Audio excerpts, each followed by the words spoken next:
Good evening, good afternoon, good morning. Just adjusting the screen here. Hoping everybody is very well, getting the microphone in. Sorry. Please let us welcome everybody who is on the webinar this evening. And of course, let us acknowledge the traditional landowners of this land and of course all lands around the world for their innate wisdom, their contribution, their knowledge, and their continual appreciation and deep connection to earth and to people and to all living beings. So we are speaking to the tenet of courageous action today, which is part of the authentic self model. And of course, the authentic self, or the tenet of authentic self, in fact, the authentic self model itself is an integral part of the sovereign leadership model. The authentic self model and the sovereign leadership models are two integral models of the foundation and extension, in fact, of the vast majority of my teachings, and in fact are the core and the crux of how we, the philosophy behind how we can move, the potential that we have to move through the world in such an empowered, connected, human manner, where we really express the fullness of our potential. So we're going to get straight into this, people, because today is really, really action-packed. We're going to speak to a number of different areas around courageous action and what it means. And of course, this tenet really does link in deeply to a number of other tenets around failure, fear, and feedback, links into the resilient warrior tenet of the sovereign leadership model as well. All the tenets are connected, but this particular tenet is very powerful. But here we speak to, the central focus of this tenet is Joseph Campbell's hero's journey. And it's a timeless piece of art. It's a timeless piece of literature.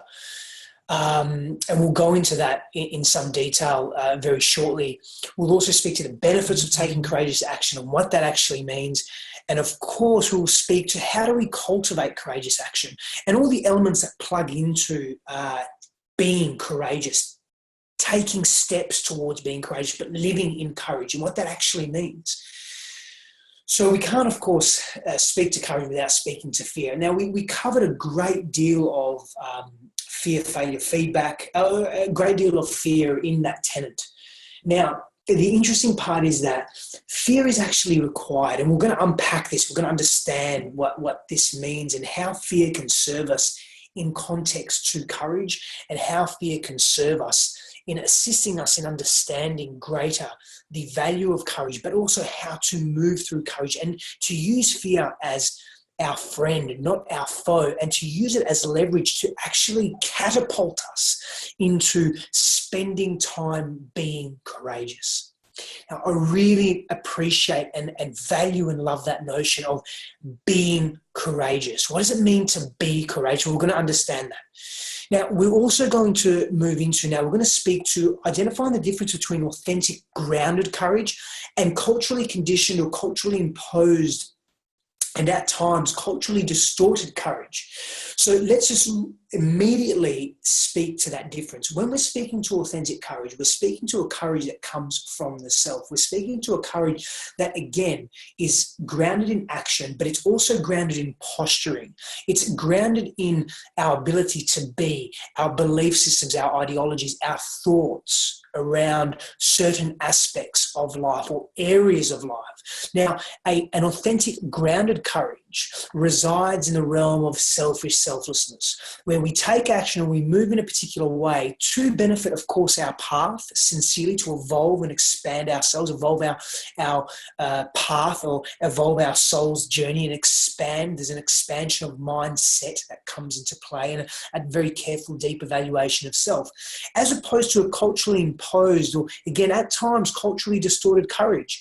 Now, what do I mean by this? I mean by, what does society collectively expect courage to look like?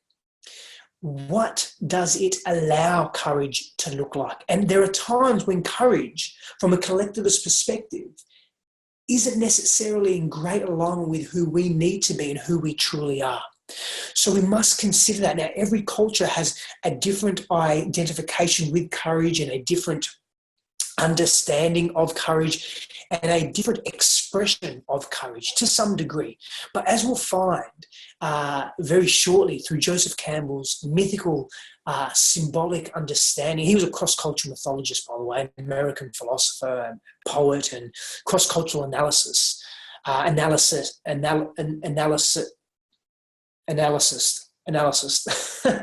tongue-tied, my apologies. Analyst, geez, got it, there it is, it came. So he was very, very prominent in that area. But what we will find is that there's a cross-cultural understanding of the hero's journey. So there is definitely an element of cultural courage that does transcend specific geography and is almost something that's innate and embedded within the human potential, the human sphere. Now, that is also an authentic courage. Now, the inauthentic courage, or the culturally cluttered or distorted courage that I'm speaking to, is nuances that evolve, social norms that evolve very rapidly at times in our society, and they fade in and out, they dissipate, they come in, they're prominent, they go again. And at that time, we feel that that is an appropriate way to behave. But when we go deeper, they actually don't resonate with us. So what I'm going to get you to do there is, if you don't mind, is think about where in your life you have been imposed upon not just a concept or a notion or a framework that we must be this particular way with reference to courage, but also in other areas of life. So have a think about that, feel into that. And let's speak to the source of fear, because we said that we can't speak to courage without fear. And I want to get this out the way from the beginning. And it's not really about getting it out the way. It's about understanding it and laying a foundation of understanding authentic courage and fuel-driven courage from fear, in order that we can keep these concepts in our mind as we're listening or watching this webinar, and allowing the information that's presented to integrate with these two major concepts around fear and around authentic courage. And of course, the 17 steps of the authentic warrior or hero's journey, which applies to both the male and the female. We'll speak to the masculine and the feminine with regards to that in a moment. But let's go to fear. So the source of fear, so the role that fear plays in our lives, and the opportunity that fear provides us to step into our authentic courage. It provides us actually with alignment. So fear is a reference point. Fear is a signpost for, are we on the right path? And what is defined by right? So right is defined by, is there alignment in an integrity and authenticity and congruency in what I'm feeling, thinking, understanding, believing, to how I'm behaving, to what I'm experiencing outside of myself? And is there a congruent alignment there, and a mirrored expression, outward expression, with that inward revolution of self? And fear is when we're pushed up against our edge, and we're deeply, deeply pushed up against this edge, and we're confronted with choice, and we can retract and protract and constrict ourselves and move back into fear and remain in that safety, or we can step into courage and redefine who we are and define ourselves in alignment with our authentic truth. And that's very powerful. And fear has that capacity to push us against our edge, to help us understand ourselves deeper, to broaden our perspective of life and of self and of circumstances and of our hierarchy of values. Like everything that I do and that we do in the teachings that we have here at Cosmic Consciousness, which is my company, by the way, we look at values and purpose and vision and getting clarity in life from those aspects, from those areas of life, purpose, values, vision, deeply And then when we have that clarity, we have a reference point as well to go from, where we can say, okay, this is authentic, this is aligned with who I am. But if we don't know where we're going or where we want to go, who we are, or who we wish to be, or what we value most in life, or what's most important, how can we move through life? How can we move through life with efficacy, with greatness, with connection, with love? How can we do that? We will struggle deeply, and it will be quite superficial in many, many aspects. So we want to understand that role of fear. We want to be connected to that fear, because that fear propels us to make transformational change. So when we look at the definition of courage, we're going to go into a little bit of depth here, but courage is not the absence of fear. Courageous people do feel fear. That's the whole point. That's why we use and we leverage fear as a catalyst for transformation. Courageous people are able to overcome their fear so that it does not stop them from taking meaningful, fulfilled, well-aligned action. And further to this, courage is the mental and emotional preparedness and ability to deal with difficult, challenging, and sometimes seemingly impossible circumstances. Courage prepares us profoundly for that. And it is the ability to confront fear and pain and danger and uncertainty and intimidation and a multiple of other threats, including biological threats as well, so physiological threats. So fear plays an integral role in our biology and understanding the self and moving through that space in a very, very connected manner where we're integrated between the physiology, the emotionality, the psychology, the spirituality, and so forth. So why should we, though, aspire to develop courage? You see, when we work to develop courage, we both empower ourselves with the ability to confront problems head on, as well as learn to acquire the skills required to deal with life's inevitable challenges and difficulties and the arduous times that we often experience, because that's a natural part of life. Courage is also a psychological muscle. So beyond that, let's look at the principles of exercising. Well, the principles of simply exposing oneself to a particular experience. The more we expose ourselves to something, the more familiar we become with that experience, the more comfortable we become with that experience, the more palatable it becomes, the more malleable it becomes, the more we can do with that experience. So indeed, when we build any muscle, we do so in order to build strength and resilience, whether it be emotional, physical, psychological, spiritual, or a combination of all four. And they're the four parts of the body, yeah? They're the four bodies that make up the human self or the human sphere. So at a time when many of us resort to harmful and counterproductive substances and attitudes and beliefs and behaviors and actions that are really counterintuitive to health, to deal with our problems and our challenges, we would do far better to rely upon a healthy supply of integrated, connected, authentic, empowered courage. And undoubtedly, it really is the wiser, deeper, connected, more authentic alternative. So when building strategies for living a more productive, a happier and meaningful life, developing courage is yet another way to take responsibility for our state of being and our mindset, our circumstances and our well-being. Courage allows us to take ownerships of these states. Courage allows us to get very real with who we are and take ownership of who we are. It allows us to take ownership of the entirety of our being. This becomes very, very powerful when we begin to move through life and we begin to evolve ourselves and transcend and shed old behavioral patterns and habitual patterning.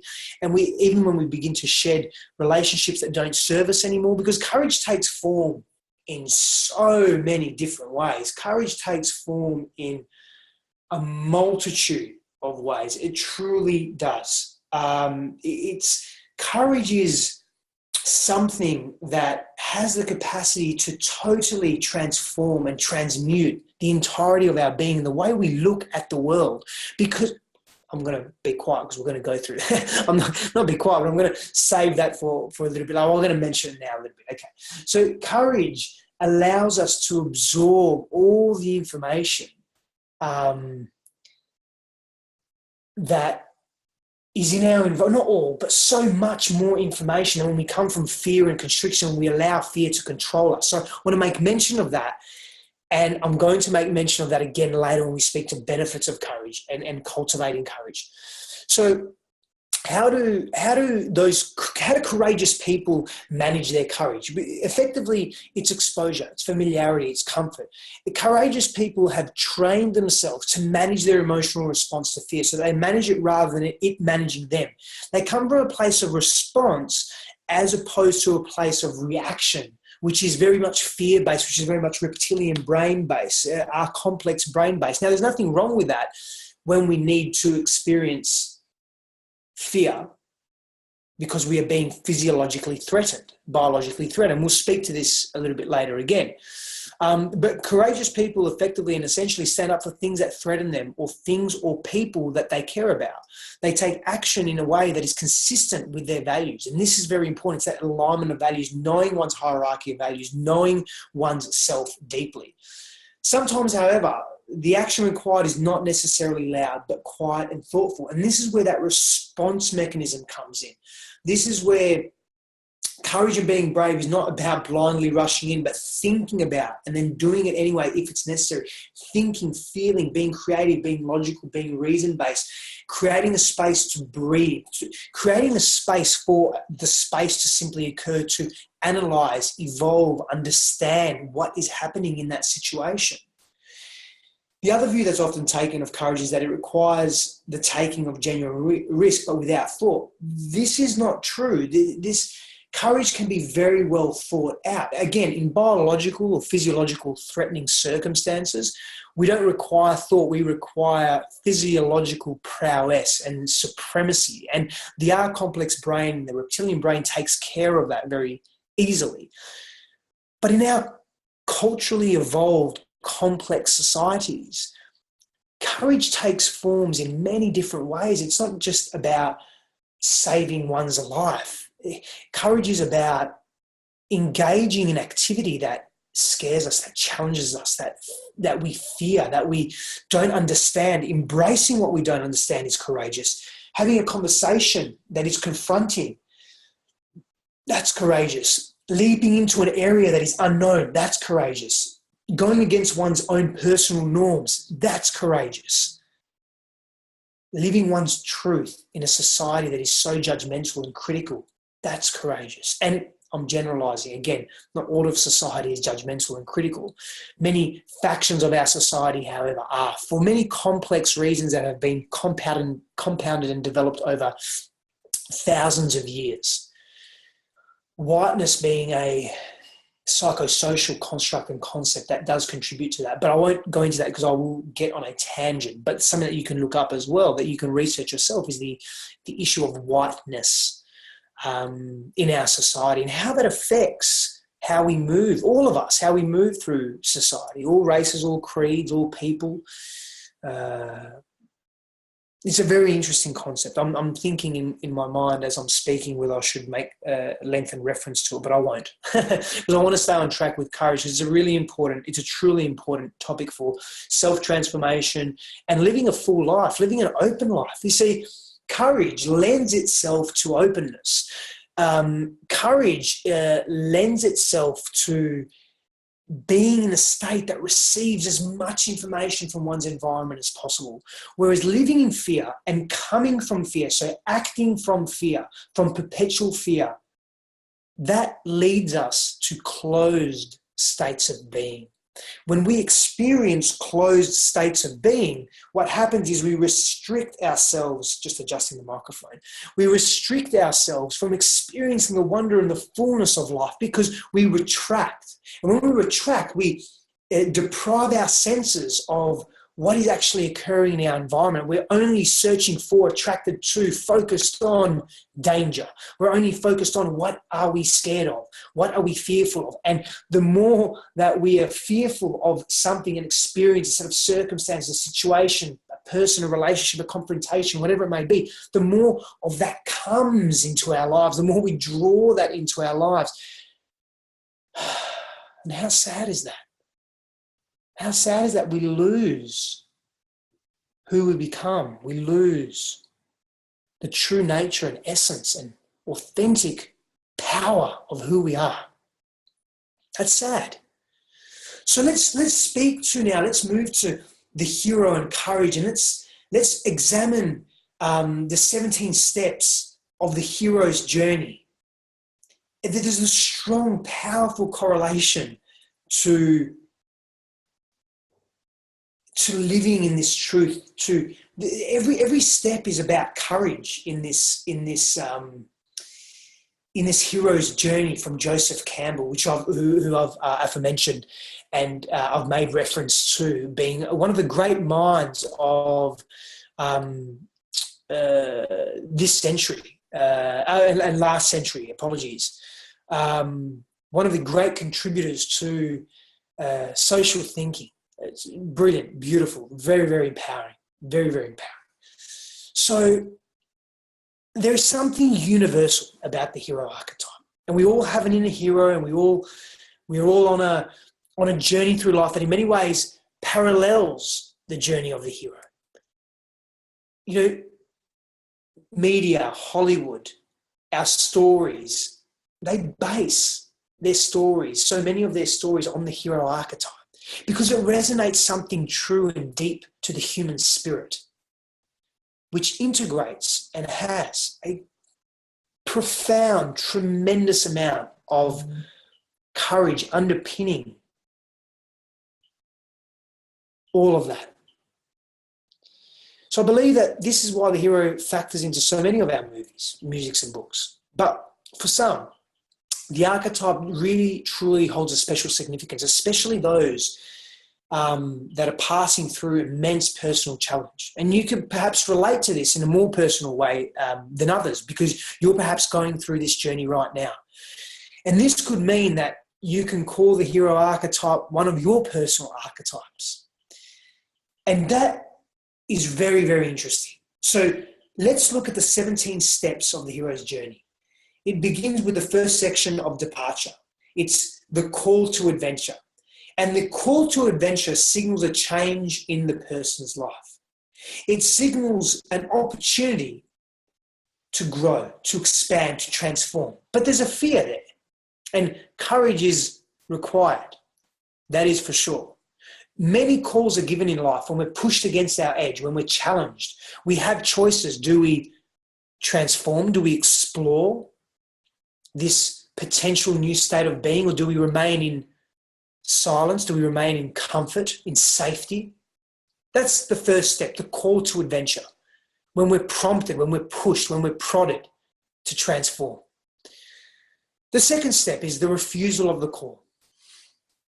Often when the call is given, the future hero refuses to respond to it. There are many different reasons for the refusal, including fear, inadequacy, or feeling that there are prior obligations that prevent the person from heeding the call. Often we will refuse the call the first time, that call to adventure, that call to transformation, that call to a new being, a new way of life.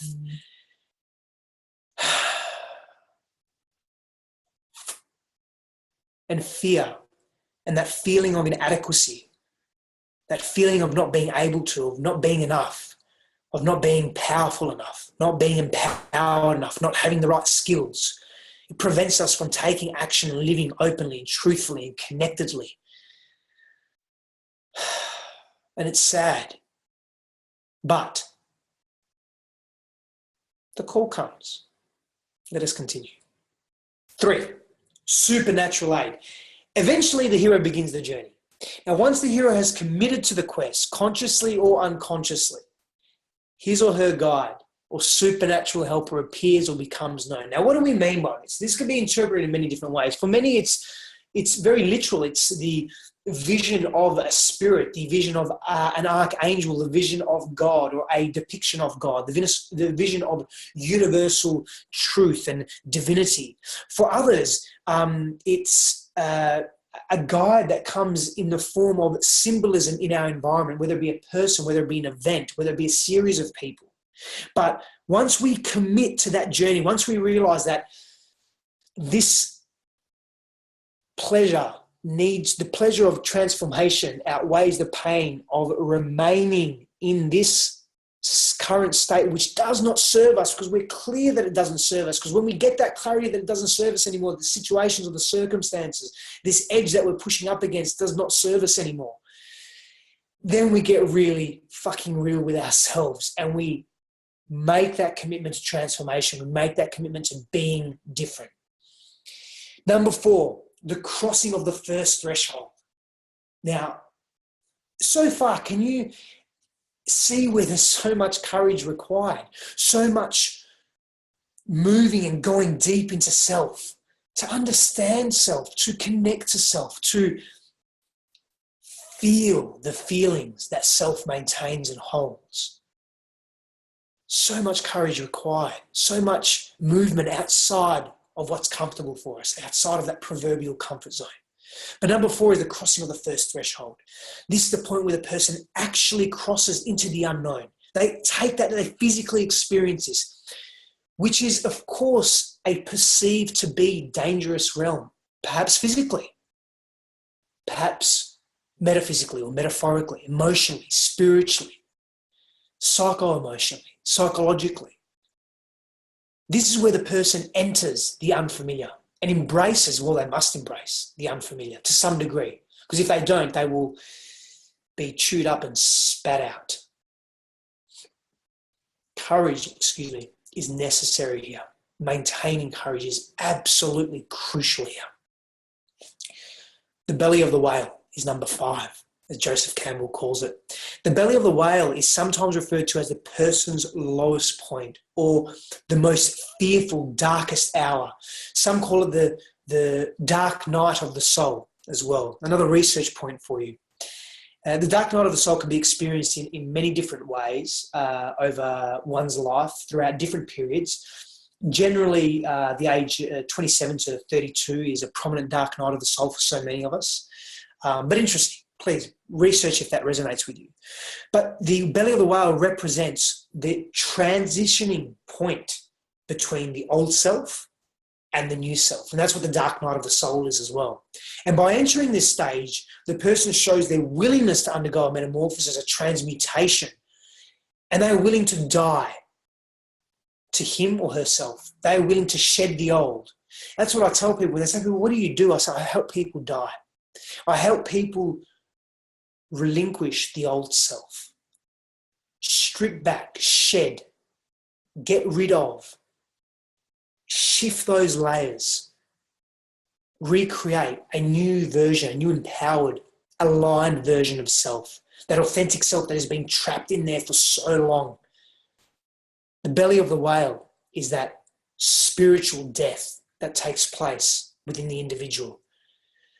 They can no longer abide by externalized cultural, social, governmental, familial, institutionalized norms that aren't theirs anymore. They have to take ownership of their own values, their own norms, their own habitual patterning. In the belly of the whale, it happens.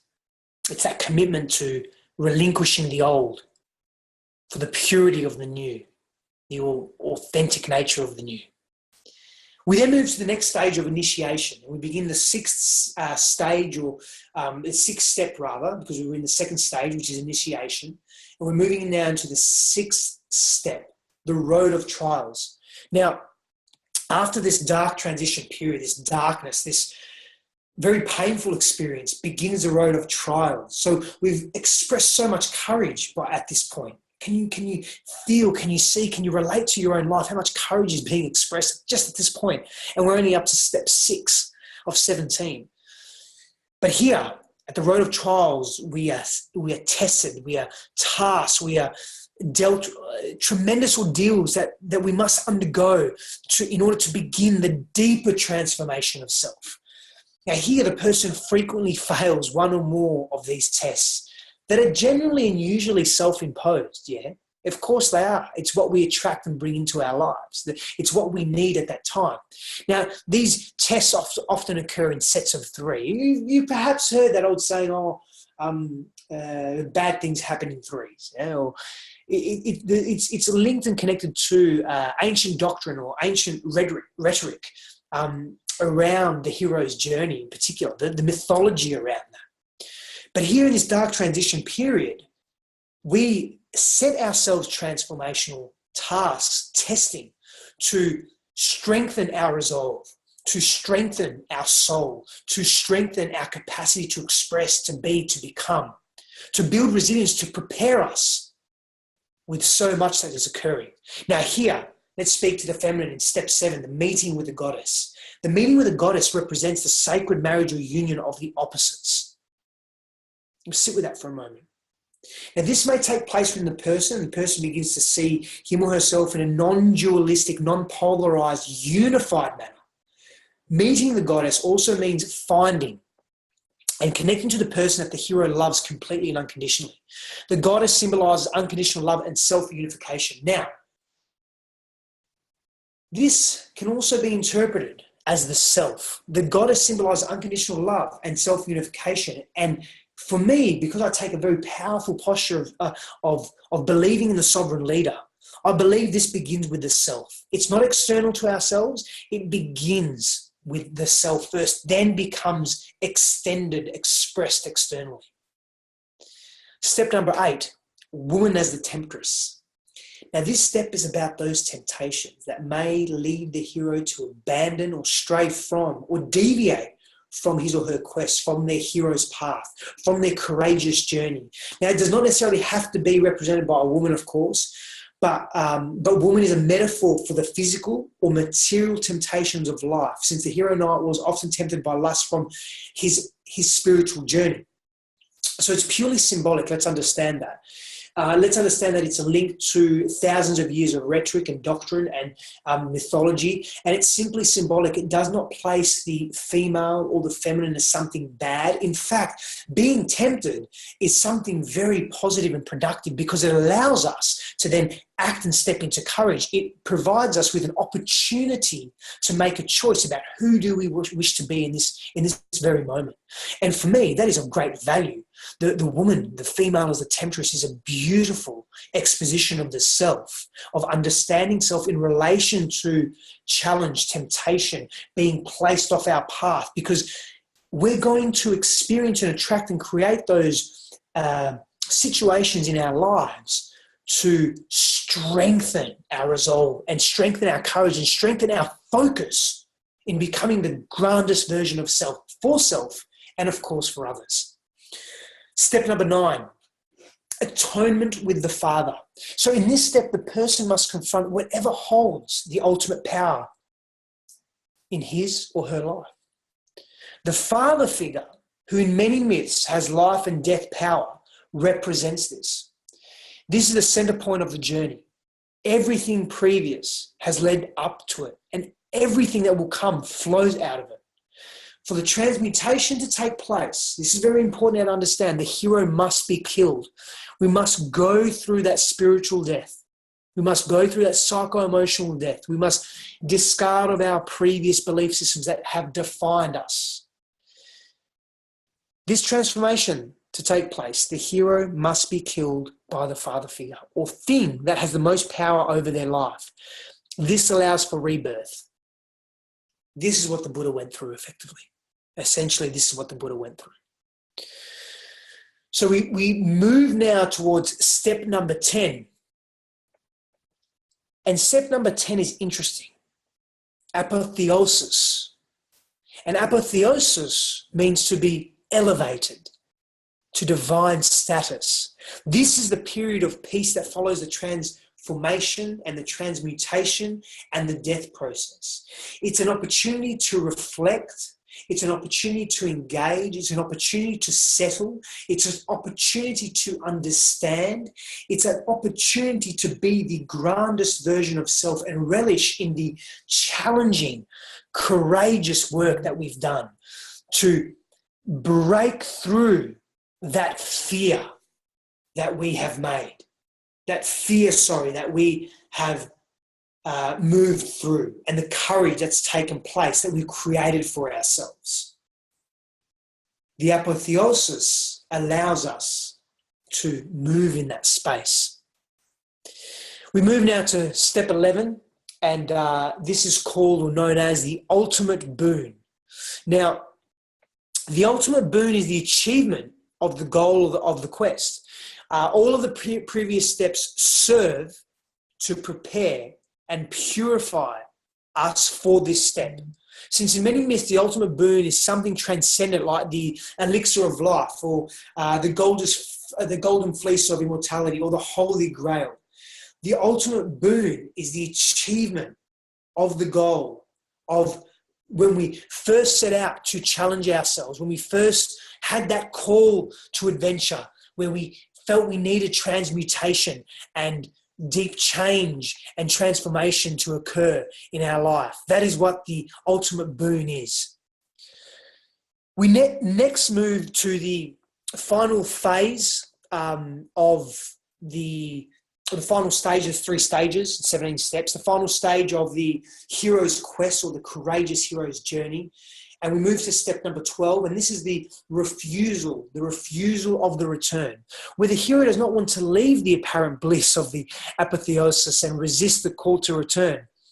Returning can sometimes feel like going backwards to the hero, immersing ourselves back into that life of what we may consider at this point mundane, we may consider boring, we may consider rudimentary, we may consider not connected to, because we've been through this immense transformation. We begin to shed layers of self. We have shed so many layers of what we've known. We've redefined our humanity, who we are, who we've been, where we're going. This becomes epic for us to want to return. We don't want to return. So there's a refusal process or stage that takes place here. But there's a realization that comes as well. And let's speak to it now, let's touch on it now. The realization that there is much great work that we can do if the calling is there for us in the real physical world, to be of service to others in such a profound manner. Step number 13 of the 3rd stage, the magic flight. This is known as the magic flight, and sometimes the hero must escape with the boon, if it is something that the gods have been jealously guarding. The return journey can be just as precarious and adventurous as the original call to the quest. And it becomes a magic flight. It becomes another opportunity to challenge ourselves, to step into courage, to be the grandest, greatest version of self. And from this place, we really begin to embrace the true nature of who we are. We begin to embrace the power that we are. Step number 14, the rescue from without. Now, just as the hero may need guides and helpers in the beginning, he or she must have a powerful guide and rescuers to bring them back to everyday life, to bring us back to the ordinary, the perceived ordinary at that point, especially if the person has been wounded or weakened by the experience. That magic flight back through can sometimes weaken us or leave us destitute or despondent or discouraged, and we're going to need that assistance. Perhaps the person just simply doesn't realize that it's time to return and that they can return, or that others need their boon. Others need our service. They need our wisdom, the wisdom gained, the personal experience and wisdom gained from being in the boon, from experiencing the transition, the deep transition. That is so immensely powerful. Now we move to step 15, the 3rd last step of the hero's journey, and it's the crossing of the return threshold. The trick in returning is to retain the wisdom gained on the quest, not to lose it, not to forget about it, not to get lost back into the mundane, to get lost back in the ordinary of what does not serve us, but to integrate that wisdom into every facet of our being, into human existence and life, and then maybe figure out how to share that wisdom with the rest of the world, the rest of humanity. And this is usually extremely difficult because we have spent some time, considerable time, going within self, so immersing ourselves back into reality and reintegration of the self back into reality in the human populace can be extremely challenging. Number 16, the second last step, is master of the 2 worlds. This is where the hero, and this may mean achieving a balance between the material and the immaterial, the spiritual, we must achieve this balance to become master of the inner and the outer. Jesus put it, to be in the world, but not of the world. And this is a direct translation of being connected to spirit, the immaterial, which is a very real aspect of living, a very real aspect of being alive, to also being part of the physical and the material, because it's in the physical that action extends itself. It's in the physical that we finalize our internal state, or even the immaterial. We can take action in the world and we solidify it. We give it deeper, broader meaning, different meaning. Number 17, of course, the freedom to live. And mastery leads to freedom and liberation from the fear of death, which in turn is the freedom to live. And this is sometimes referred to as living in the moment, the present moment, living in the now, being in flow, and neither anticipating the future nor regretting the past. And when we're talking about freedom and liberation to live, we're speaking to non-attachment here. We're speaking to not being attached. And when we're speaking to death, that we don't fear death, we're also not fearing the death or the end of an era or of a set of circumstance or a situation or a relationship or a set of relationships or a cultural construct or nuance or socio-cultural experience such as losing a job. We don't fear that because we know ourselves deeply. We're connected to ourselves. We have trust in ourselves. We are courageous in the way we behave, think, and feel. And we step into that power with great prowess, and great wisdom, and great affection for self and for humanity and for all that is. And that is the path of the hero's quest. I want to now speak to courage and success. And does courage lead to success? Yes, it does. Because courage in and of itself is success.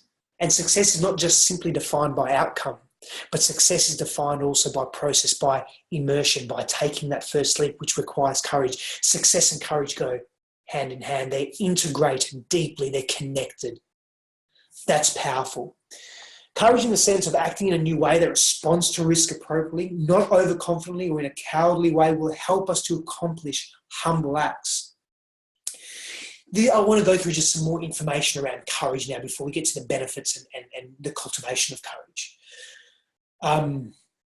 Courage governs and overcomes fear and overconfidence. Now, fear and overconfidence are generally viewed as undesirable emotions. Now, it doesn't mean that we should ignore them or negate them, but they're generally undesirable if we remain in that state for too long, in a permanent manner. They make us feel bad either at the time or afterwards. Now, fear, like many emotions, is closely linked to survival, and we spoke to this earlier. We're afraid of things that threaten our survival, and our reaction is governed by an adrenaline response, which usually means that we're driven to fight, flight, or freeze. Now, which is very, very physiological, biological by nature. Now, the physical effects of adrenaline include cold, clammy skin, as the blood is withdrawn to the vital organs to enable us to run away fast or be there and fight, be present, or freeze. Place all our energy into freezing.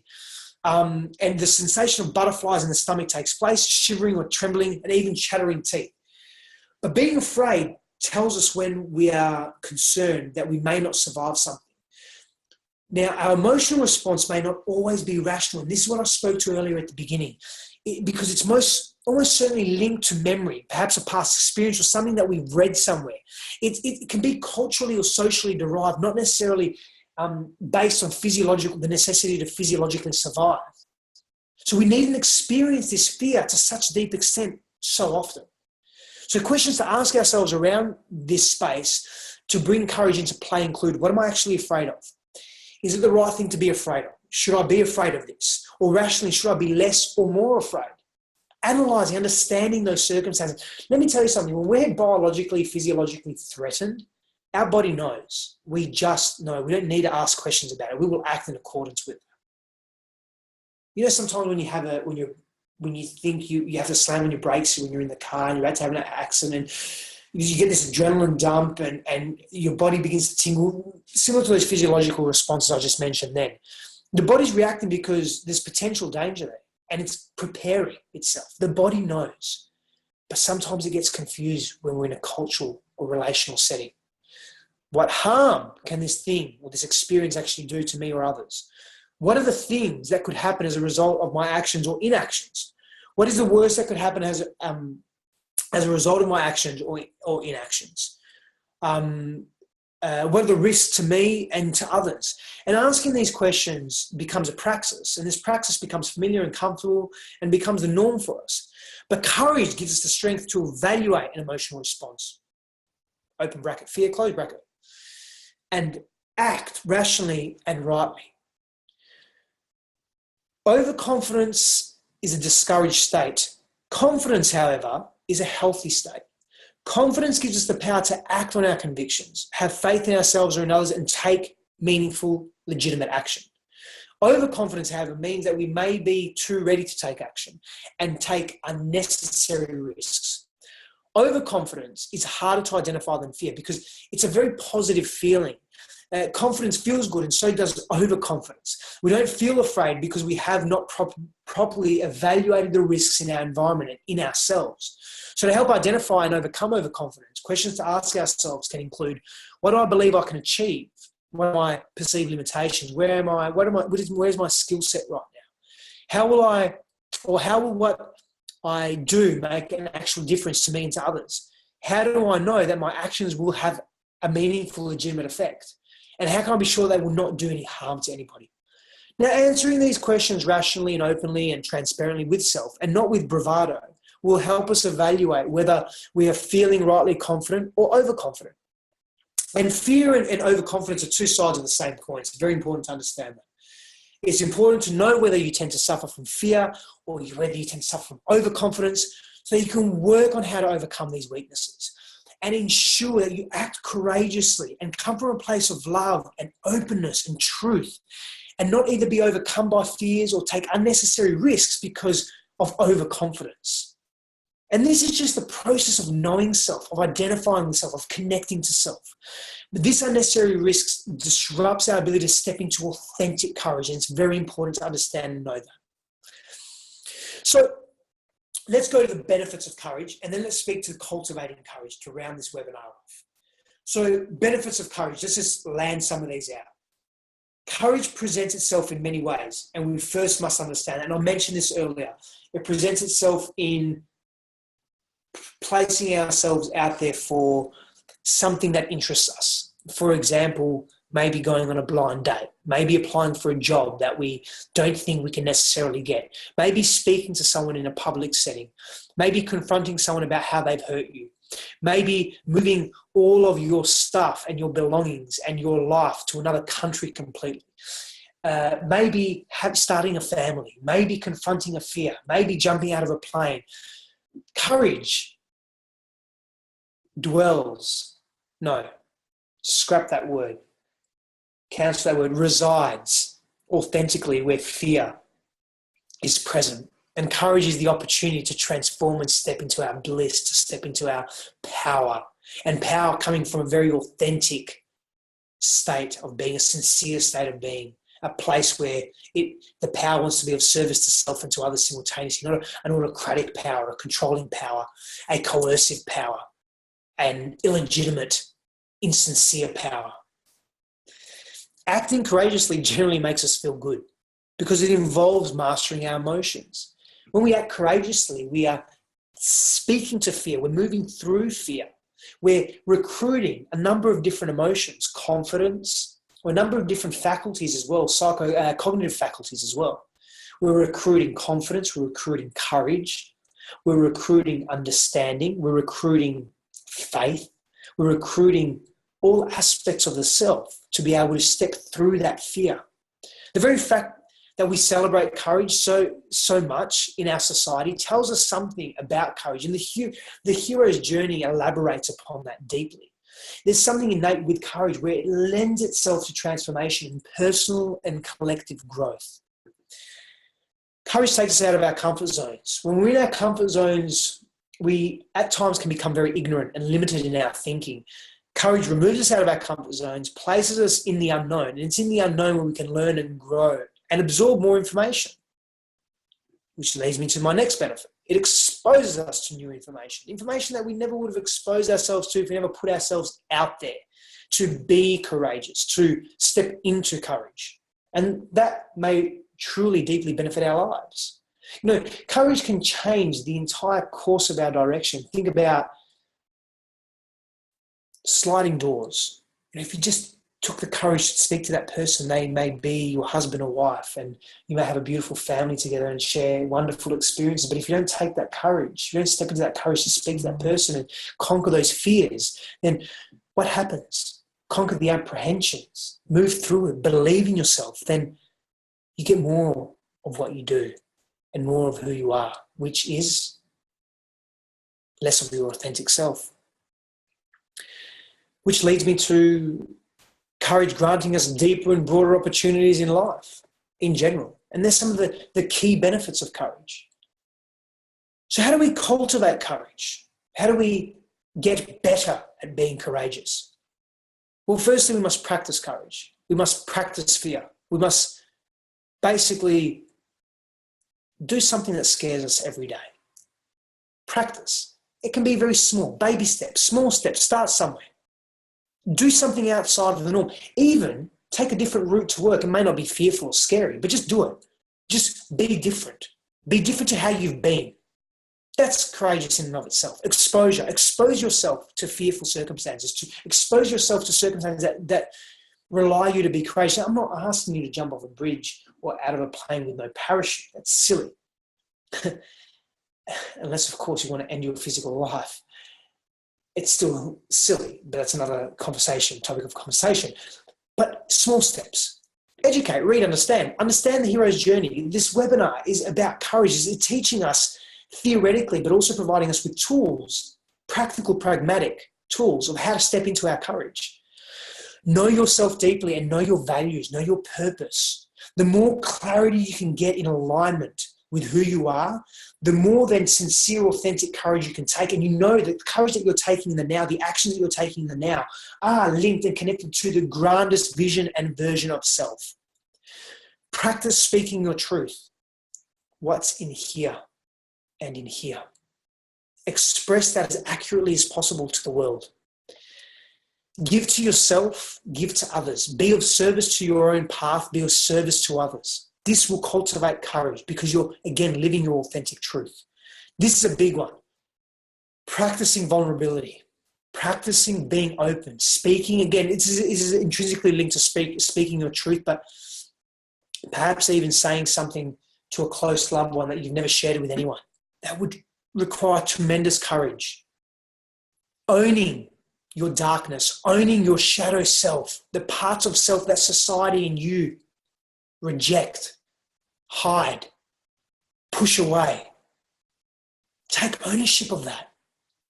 Fucking own that. Embrace that. Believe that. The shadow self is so important. It makes you whole. It makes us whole. It's just as integral as the joy and the pleasure and the bliss that we experience in life. Practice that openness. Practice that vulnerability. Openness with self, openness with others. Practice openness also serves as a dual prospect for being open to the wonder in life and absorbing that. Believing yourself, self-belief, self-worth, self-value is so crucial for us, allowing us to step into courage. Share your story. There is someone out there that needs to hear your story, that needs to be inspired by your truth, by your beauty, by your wonder, by the manner in which you express your story. Share that story. Own that story. Someone needs to hear it. And finally, challenge, question as much of life as possible, but challenge your norms, question your norms, your beliefs, your ideals, your ideologies, and engage in personal development and growth in every way possible, in every facet possible. There are some powerful methodologies there and techniques that you can use to cultivate courage, to step into courage, and that broad awareness of self. It begins with that, and that deep awareness of self, of values and purpose and vision, and practicing vulnerability. That would be my top three would be practice vulnerability, know thyself deeply, and engage in fearful experiences. But start small with those. People, I want to thank you so much for watching, for listening, for being present, for being here, for hopefully getting something of value, of meaning from this webinar. I truly, deeply appreciate your time. I'm so humbled by that. Thank you so much. Many, many blessings on your journey. Many blessings on your journey. And I look forward and I'm excited to see you again next week for the next tenet of the authentic self model, which I can't remember what it is, but we shall explore that during the week, of course. And in 1 week's time, we shall explore the next tenet in great depth, as we have done today. Courage. Be courageous. I want to leave you with what's one thing that you can do, one action step, small step that you can take today, right now, to step into courage, to feel courageous. Thank you so much for watching, people. Many blessings on your journey. Many, many blessings.